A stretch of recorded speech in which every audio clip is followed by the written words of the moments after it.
Man, I tell you what, I can't. Oh, jeez. I can't believe I'm doing this. What's the setting? Where's that button at? No, that's not it. Firefly. Let me get a little close. Oh, let me turn this thing off. Sorry about that. First time I ever did this at night with a Thurnite flashlight and my little no-name Walmart headlamp. Yeah, I'm doing a video here for MuddyTigerOutdoors. Brother Muddy, as I like to call him. Y'all know him as Jacko as well. Well, he's got a 750 subscriber giveaway going on, and he wants us to get out here and do some cooking. Well, I just got off work. Well, I don't want to make no excuses, y'all. My mom passed away about 2 weekends ago, and I just haven't been in my right mind. So I figured I'd get out here and do this video right quick, because tonight was indeed the deadline. Brother, I'm out here in the woods. I've got a recipe whooped up for you. I hope it works real nice. I mean, I know it's going to work, but I hope it's what you're looking for. Anyway, y'all stick around. Let's get this thing cooking.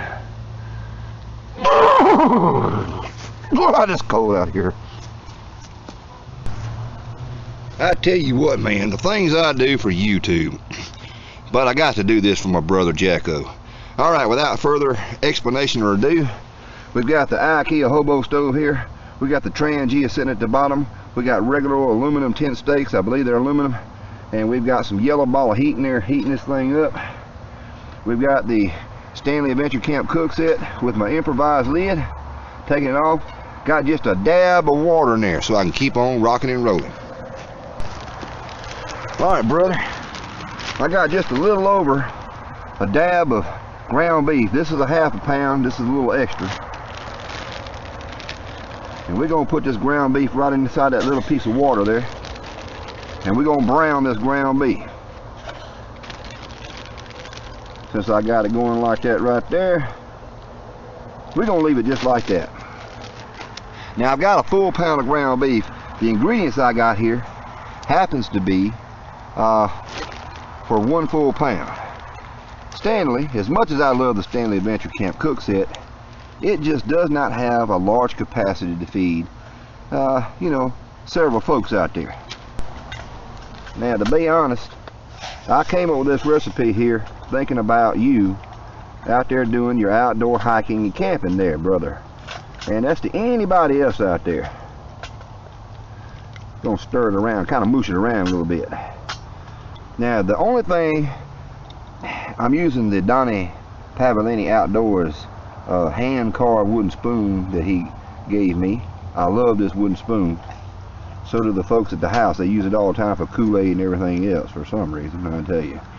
But this recipe is not only for cold weather, but y'all can really use this totally without any refrigeration whatsoever.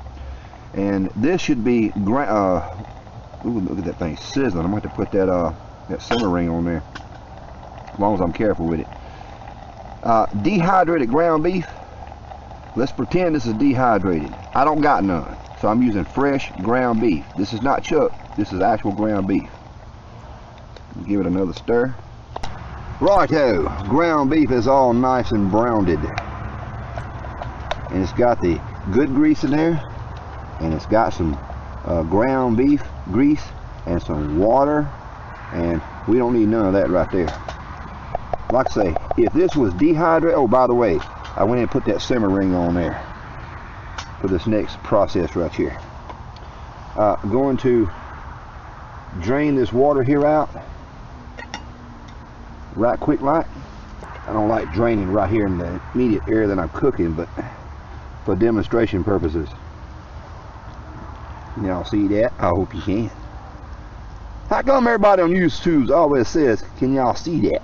It always makes me wonder. Got it drained, set it back in there. But now that we got the ground beef in there, this right here happens to be an 8-ounce can of Always Save tomato sauce, not paste. Sauce for a reason. Because if you actually take your ground beef out there, you don't need any water. And this is why. We're only going to put half this can in there. Just like that. About half. Okay. And then we got some nice Rotel hot diced tomatoes with habaneros. In other words, it's rotel, okay? And it's the hot stuff. And here, we're not going to drain that. We're going to pour about half of that in there as well. Oh yeah, look at the goodness. On a cold night, good cold night like tonight, this is really going to come in handy. Now we're going to let this right here simmer after we stir it just a little bit. Look at them tomatoes in there. Look at that tomato sauce. Bet y'all wondering, what in the world is he doing? It's just you wait and see, I guarantee you. Good stuff, good stuff.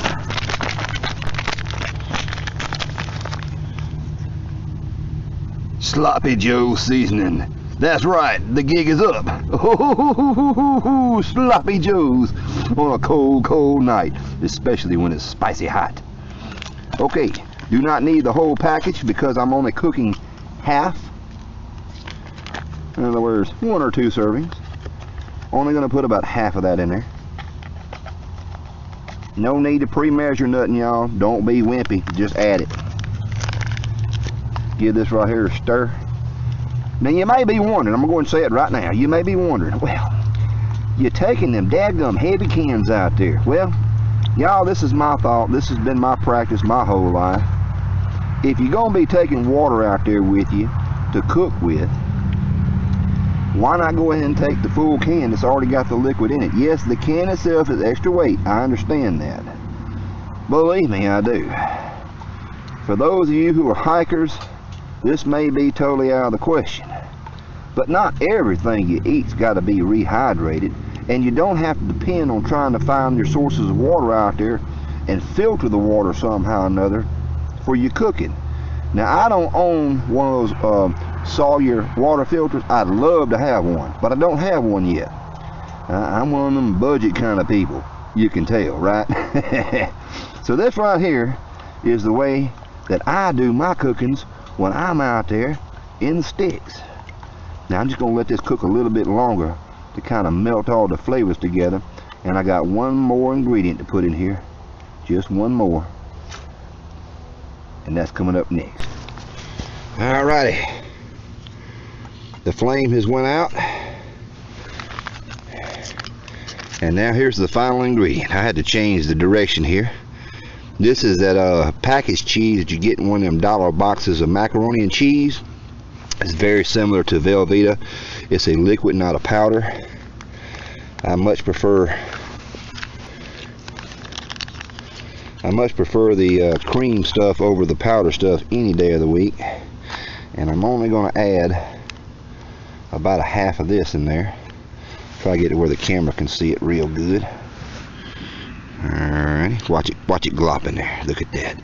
Ooh, yummy. About half.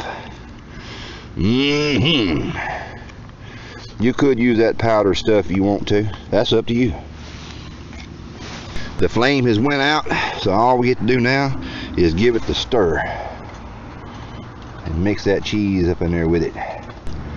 There's you a nice little top view of what's going on. All them good little hidden secrets inside that there pot, I guarantee you. Now if y'all don't mind, we're gonna plate one of these puppies up. And the cheese is a little bit runny, but this is why they call it a Sloppy Joe.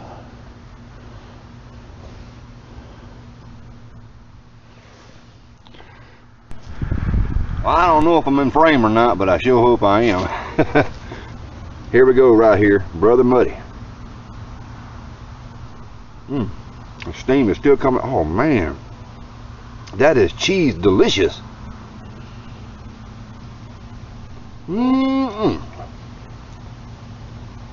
And it's got some kick too with them habaneros in it. Whew. Oh. I apologize eating in front of y'all like that, but not really. But anyway, to you, brother, this is a little cooking tip that I wanted to share with you. Just something I kind of threw together, you can tell, how I do things out there and kind of improvising. Not really sure where the light to the cell phone camera is, the lens rather.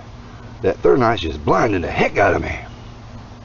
Anyway, y'all take them easy, take them care. This is Amateur Artist Mark D. Chandler wishing you and y'all a very happy YouTube experience out there. And remember this, the next time that a brother comes to you and asks you, either in a giveaway or a private challenge, don't wait to the last minute. Go ahead and get her done. Oh man. Still more. That thing hot. Bye-bye now. Bye-bye. Jesus, cold out here.